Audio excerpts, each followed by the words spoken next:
My name is Ethan Caldwell, and I'm a 24-year-old graphic design student from Reno, Nevada. What I'm about to tell you happened to me last summer, and I still can't shake the feeling that it's not over.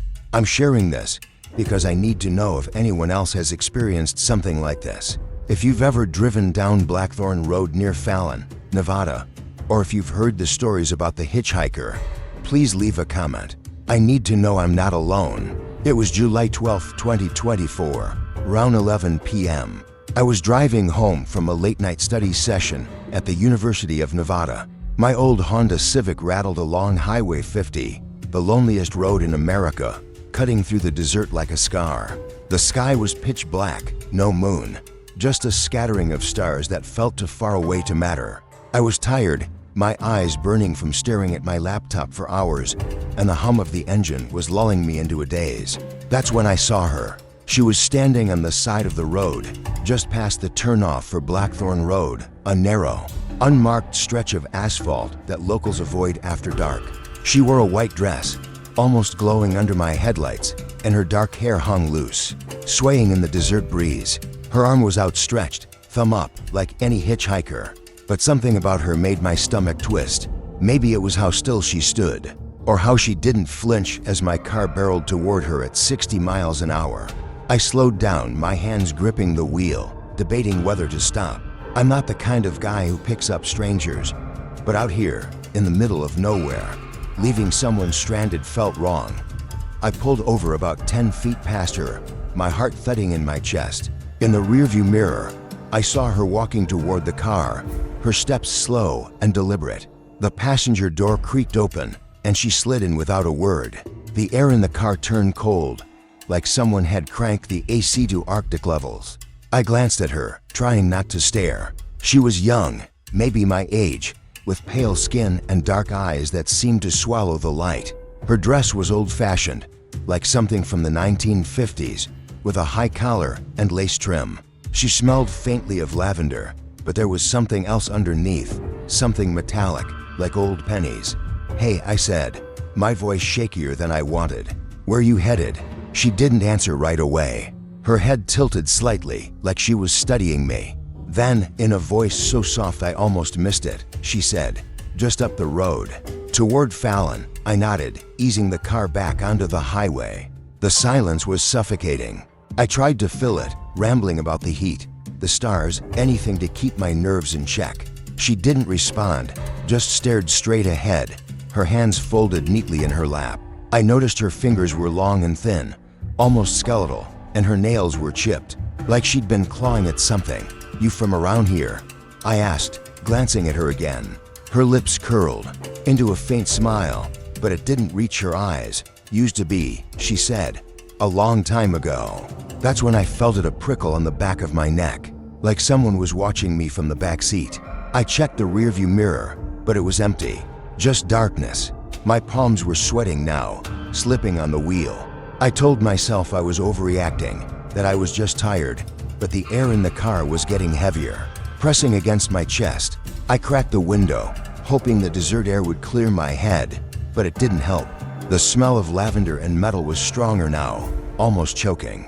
We were approaching Blackthorn Road again, a loop that cuts through an old mining town called Stillwater, abandoned since the early 1900s. The town's history is grim.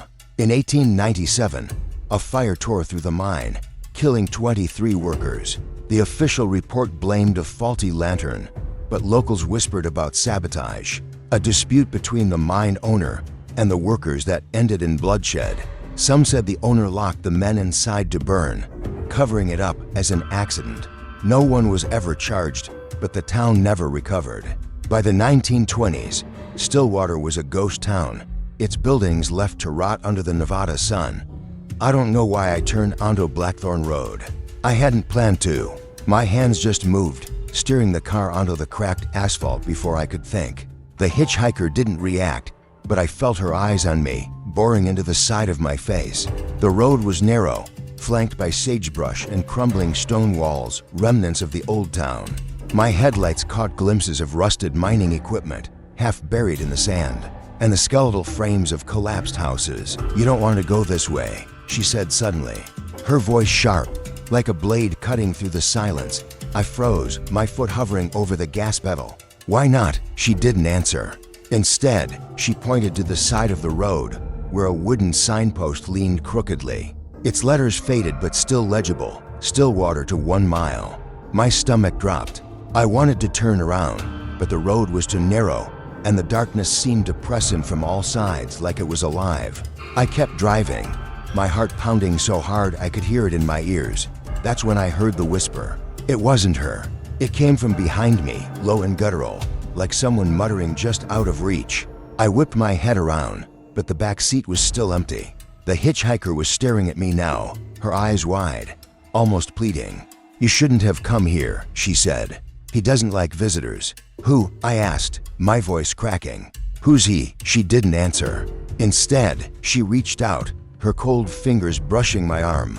I flinched, yanking the wheel, and the car swerved, tires screeching. When I looked back at her, she was gone. The passenger seat was empty, the door still closed. My breath caught in my throat.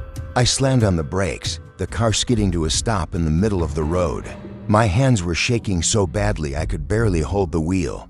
That's when I saw it. The passenger window was fogged up, like someone had breathed on it. Written in the condensation, in jagged, uneven letters, were the words, "Get out now." I didn't think. I threw the car into reverse, flooring the gas. The tires spun, kicking up gravel. As I backed down Blackthorn Road, my eyes darting between the windshield and the empty passenger seat.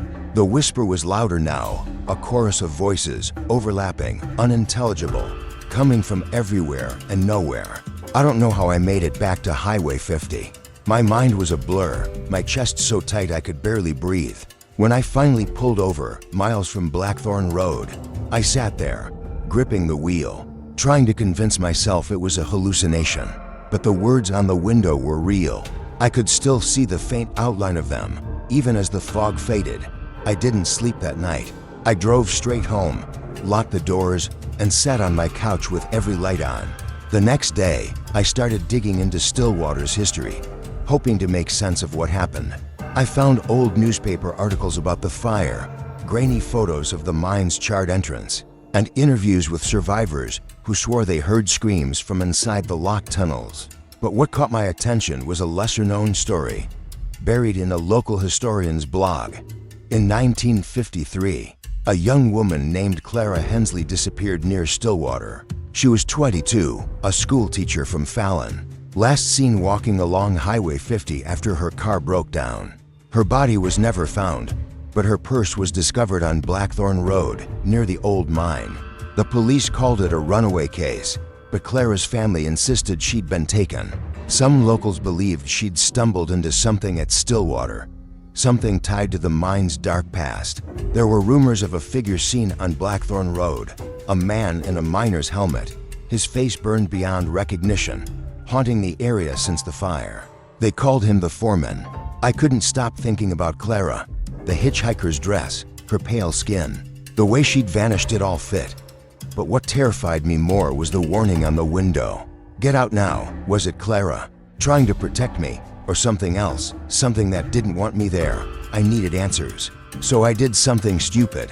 I went back. It was a week later, July 19th, just after sunset. I parked at the edge of Blackthorn Road, my phone fully charged, a flashlight in one hand and a pocket knife in the other. I told myself I was just going to look, to see if there was anything left of Clara's story.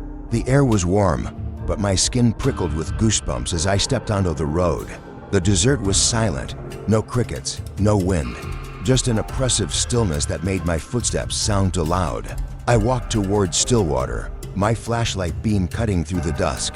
The ruins of the town loomed ahead, their shapes jagged against the horizon.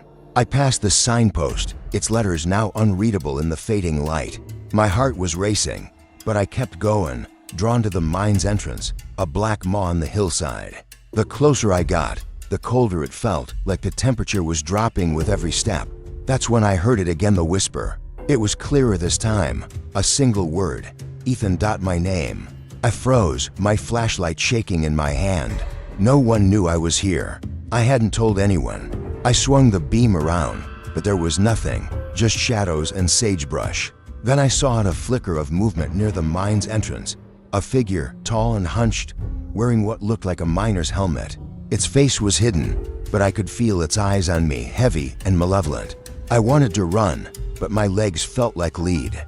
The air was thick, almost suffocating, and the whispers were back, louder, angrier, a cacophony of voices that seemed to come from inside my skull. I stumbled backward, my flashlight catching glimpses of the figure as it moved closer, its steps uneven, like it was dragging something heavy.